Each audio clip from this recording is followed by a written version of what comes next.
What is going on, everyone? Welcome back to TTP Sports, and that was a very, very much more comfortable win by the Phillies tonight. The offense absolutely exploded, basically just destroying the Reds 11-4 to get the series win, and now they have a chance to sweep the series tomorrow. Another series win against a below 500 team.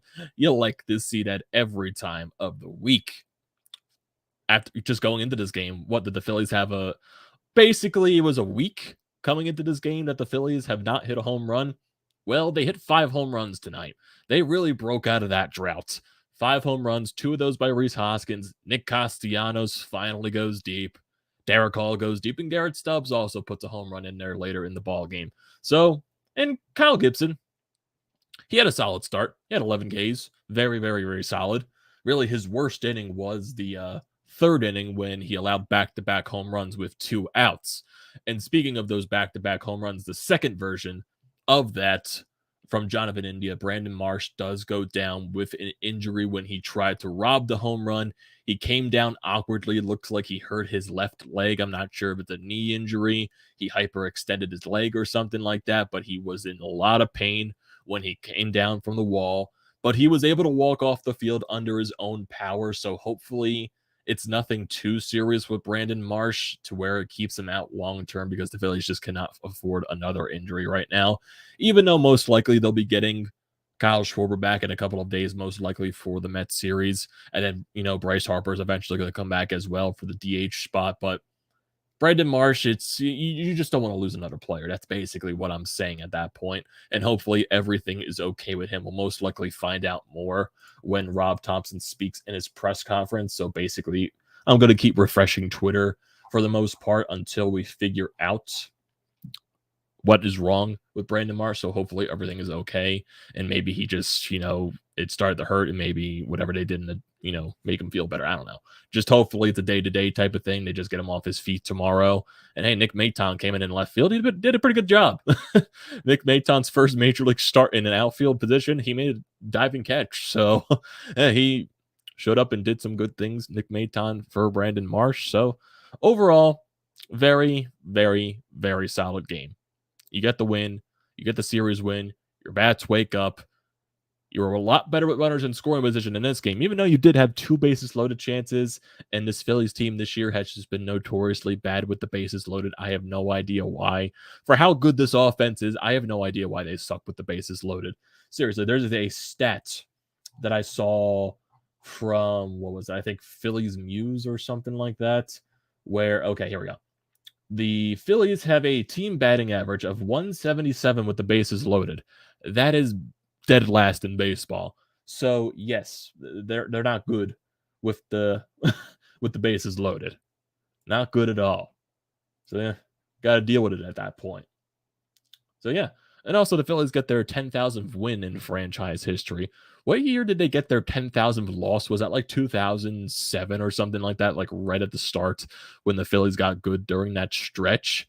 So yeah, 10,000 wins in franchise history. They're one of the very few franchises in baseball to do that. So hey, it's a good win for the organization at that point. They get that win and victory over the hump. So yeah, it's good to see the 10,000 win in franchise history. But also it's like you have 10,000 wins, you have plus 10,000 losses at this point. I feel like that's even over 10,000 at this point, way over it, especially with the past decade of losing. So yeah, I don't want to know how many losses they actually have in franchise history. I do not want to look that up. If any of you feel like want to do that in a live feed right now, you can do that. I'm not going to put myself through that. So I don't need to be reminded of this franchise and they're losing. But yeah, get yourself a win. And basically right now we're just waiting to hear from Rob Thompson about the Brandon Marsh situation. So yeah, as I refresh Twitter, let's go over this game because it was a very, very solid game from this Phillies team. They did get bases loaded in the top of the second inning. Gene Segura, Brandon Marsh, and Garrett Stubbs managed to get on base, and the Phillies were not able to get one single hit with the bases loaded in that second inning, so nothing happens there. Kyle Gibson had a nice shutdown bottom of the second, and the Phillies in the top of the third inning, Derek Hall and Nick Castellanos both end the home run drought Derek Hall with 2 outs goes deep, and then there's a deep drive to left field by Nick Castellanos, and that'll make it a 2-0 ball game for back-to-back home runs. So it's good to see. They end the home run drought. They get on the board, and yeah, bottom of the third inning though. Kyle Gibson lets the Reds respond. He allows a leadoff single, then gets the next 2 outs, and then Fraley destroys a home run to tie the ball game up at 2. And then John David India on the very next pitch hits a home run, and that is the home run that Brandon Marsh did get injured on trying to rob it in center field. So still, like I said, we're trying to figure out everything that is wrong with Brandon Marsh right now. So hopefully it's not everything wrong in that aspect. So becomes a 3-2 ball game in that scenario. That was basically Kyle Gibson's only bad inning at that point. Going into that third inning, he retired 5 guys in a row on strikeouts. So it was like, okay, that was a weird inning for Kyle Gibson. So the Reds have the lead. Go to top of the fourth. Nick Maton coming into the ball game for Brandon Marsh. He leads off with a single. Matt Vierling reaches on with an infield single. But then Bryson Stott fouls out to make it 2 outs in the inning. Phillies did have a couple of runners in scoring position. They had McMahon on third on the Vierling, infield hit. Rhys Hoskins comes up. He swings the first pitch. He missed a home run in his second at bat in this ball game, and he goes deep. Opposite field, Jess gets over the wall. 3-run shot puts the Phillies back on top, 5-3. So that's nice to see Rhys go deep. And it was nice to see basically just the bats explode later on in this ball game. Go into the top of the fifth inning, Nick Castellanos with a double. He had 2 doubles in this ball game. So who is this guy, and can he stay Nick Castellanos? Like, can he stay in that form? A home run and 2 doubles. Like, where was this Nick Castellanos at the entire season? Gene Segura then reaches in with an infield single. Garrett Stubbs then walks, and Matt Vierling gets robbed by Almora Jr. in center field, which probably would have scored multiple runs if it got down. Makes a great diving catch, becomes a Zack fly. We'll take those any day of the week. Scores Castellanos, makes it a 6-3 ball game. Kyle Gibson still having a pretty good ball game. Really, the third inning was his only bad inning of the game. He does finish with 11 strikeouts in this ballgame. He goes 6 innings, 6 hits allowed, 3 earned runs, 0 walks, 11 strikeouts, which ties his career high. 2 home runs allowed on 92 pitches. So overall, besides that third inning, it was a really solid start for Kyle Gibson. Then basically going towards the rest of this ballgame, the Phillies add on a couple of more runs. In the 8th, Garrett Stubbs gets on with a single, and then Rhys Hoskins destroys, and I mean absolutely clobbers a solo 2-run shot to dead center field. My goodness, that was absolutely crushed by Rhys Hoskins, makes it 8-3, and then Garrett Stubbs basically just puts the icing on the cake, a 3-run shot in the top of the 9th inning to make it an 11-3 ball game. Nick Nelson came out for the 9th, struggled a little bit. He allowed a run on a bloop single, of course, and make it an 11-4 ball game, but that's basically garbage time, and the Phillies win this ball game. So no damage done there, basically. It was garbage time at that point. And Rob Thompson is currently talking on postgame, so we're probably going to be finding out something soon about Brandon Marsh. So I'm going to constantly refresh Twitter to see what happens in that scenario. So go to the lineup. Really, the only guy that struggled tonight was Bryson Stott. Didn't really have a good day at the plate. He goes over 6 with a strikeout, a couple of pop-ups, ground outs, foul outs, so wasn't the best day there for Stotty. Rhys Hoskins, fantastic day at the plate. 3 for 6, 2 home runs, 5 RBIs in a DH spot. Alec Boehm goes 2 for 5. Derek Hall goes 1 for 5 with the solo shot. Nick Castellanos had a good day at the plate, 3 for 5, a home run and 2 doubles. Can we get this Nick Castellanos consistently, please? Gene Segura goes 3 for 5. Brandon Marsh, before he got injured, went 1 for 1. Then Nick Maton went 1 for 4. Garrett Stubbs goes 2 for 3 with a 3-run shot. And Matt Vierling had a decent ball game. He went 2 for 4 in this game. Runners in scoring position, definitely a lot better than past games. They go 6 for 15. They did leave 9 runners on base, though. Looking at the rest of the bullpen, Connor Brogdon had a very solid 7th inning, 9 pitches, 1 strikeout. Jose Alvarado, same thing, 12 pitches in the 8th inning and got 2 strikeouts as well. Nick Nelson, he threw a little bit too many pitches, 26. He allowed a couple of base hits and an earned run, but he managed to finish the ball game off, only allowing 1 run. So no harm, no done, basically, at that point. So yeah, you get a win. I'm assuming Rob Thompson has said something about Brandon Marsh, unless it's like they don't know what's wrong and they're going to figure out tomorrow what an MRI, because I would assume Brandon Marsh is not going to be playing tomorrow. So they're definitely going to have to figure out something. Matt Vierling is most likely going to play center field. I doubt they're going to bring in Kyle Schwarber to play left tomorrow. Maybe they'll just force Nick Maton out there again. I have no idea how that's going to work, but we'll definitely figure it out, because they put Nick Maton out there in left today to replace Brandon Marsh. So they moved Vierling to center field to put Maton in left. And Maton made a couple of nice plays. So I have no idea what's going to happen. I have no idea what is going to happen at that aspect.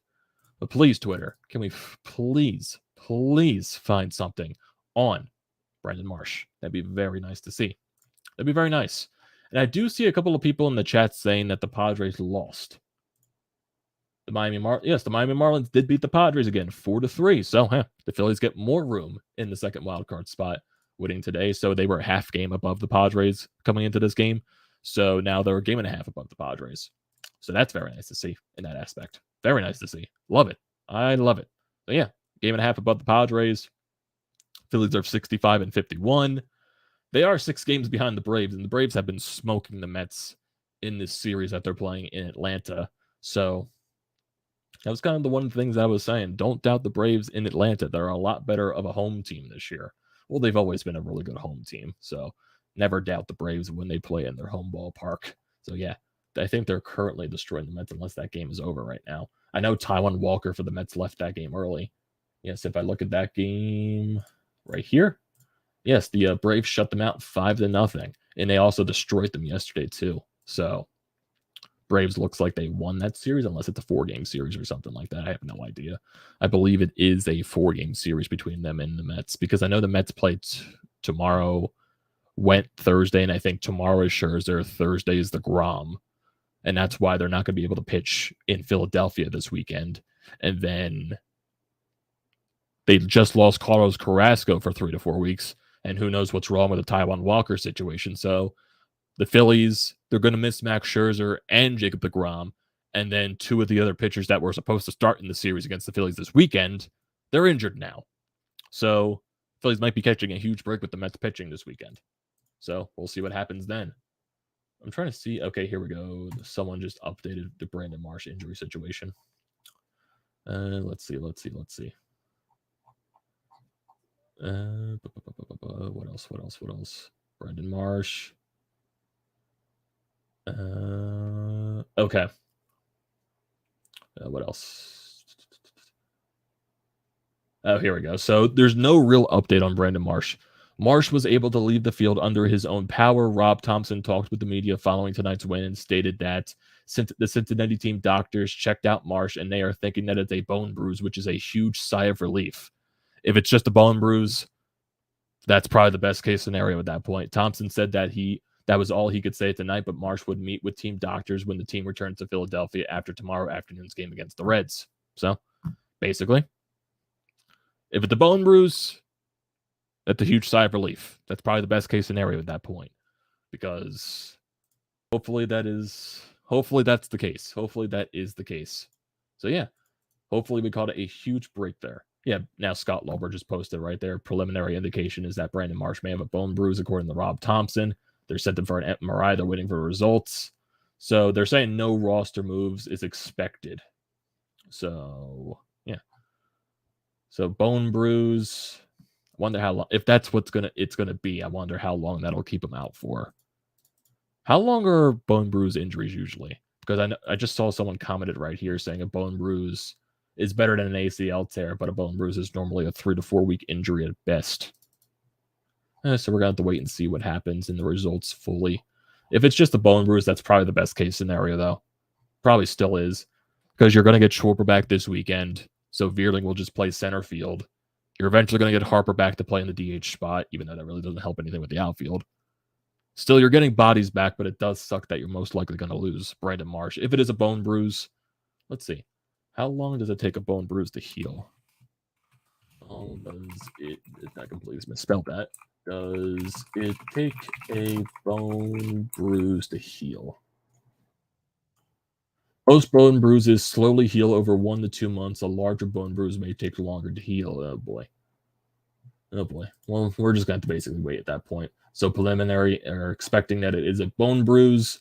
So that's probably the best case scenario with the way he looked on the field, because honestly, with the way he was looking, I thought he tore his ACL. So bone bruise, probably the best case scenario at that point. So with the way the Phillies injuries have been this year, it's probably the best case scenario. You get the 10-week injuries to Gene Segura's finger, same thing with Bryce Harper, and he also gets the UCL tear, which he's most likely going to need to get Tommy John surgery after the year. All the other injuries with Mickey Moniak at the beginning of the year, and then he just got injured again with the Angels. So Phillies overall, their players have not been lucky in Kyle Schwarber's calf situation, even though that's not the most not the most dreadful thing so far. But I would like the injuries to stop, please. Also, Zack Eflin's situation with everything. So yeah, I would stop with the injuries, please. I would like to not see that anymore. So before I call this off tonight, boys, look at the fly feed. Star Wars says Kyle Gibson did a good job, but yes, he did. Mr. W says finally feels good to get a win, and that bases loaded average is atrocious. Yes, it is. It really is. Everyone's saying the Padres lose. Padres lose from Michael. W says, let's go. Fisher winning. Okay, here we go. Wong Young says, yesterday I overdrafted my bank account, put 1,800, put on the Phils, and 1,000. Well, sorry you lost money there, man. Sorry you lost some money. Any word on Marsh? So right now the preliminary reading is a bone bruise from Rob Thompson. They'll find out more tomorrow when he goes back to Philadelphia. But still, I feel like at this point, bone bruise is the best case scenario with the way the Phillies injuries have been this year. I feel like the Phillies aren't getting talked about as much as contenders in the playoffs. We could win a playoff series. The play that Hirsch March kind of looked ugly, but I hope he comes back home soon. Yeah, with the way it sounded like bone bruise and everything like that, like I said, it's most likely the best news you're going to hear in regards of that injury. Because with the way it looked like, I kind of thought he tore his ACL. Just with the way he was reacting on the field, like slamming the ground, just with the way he looked, he was holding his knee and everything. I was just like, oh, God, please don't tell me he tore his ACL. Please don't tell me that. But he didn't. Hopefully. Yes, I mentioned that earlier, Jillian. Yes, it is dreadful. It is dreadful with the way they bat with the bases loaded. I don't know why, because this offense is good. I don't know why they struggle with the bases loaded, though. I just don't know. Maybe they grip the bat way too tightly. They're trying to force run. I have no idea. So, Phillies are now in a good spot with the second wild card. Looking at that Brewers game. Okay, the Dodgers just tied it. So, they're tied with the Brewers right now in the 7th. So, let's see what happens there. What happened to the McDonald's home run jackpot? I have no idea. They got rid of that a long time ago, man. But a better stat is our Phillies are 33-3 with Thompson when scoring. Yes, that is a really good record there. So you got tomorrow afternoon with Ranger Suarez on the mound. Most likely, I would assume they're not going to put Kyle Schwarber in the lineup. They're most likely going to put Nathan again out there in left field.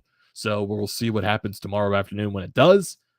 Ranger Suarez got a chance to get a sweep tomorrow against this below 500 Reds team. You already won the series, which is a good thing, and now you have a chance to sweep. So let's see what happens tomorrow, everyone.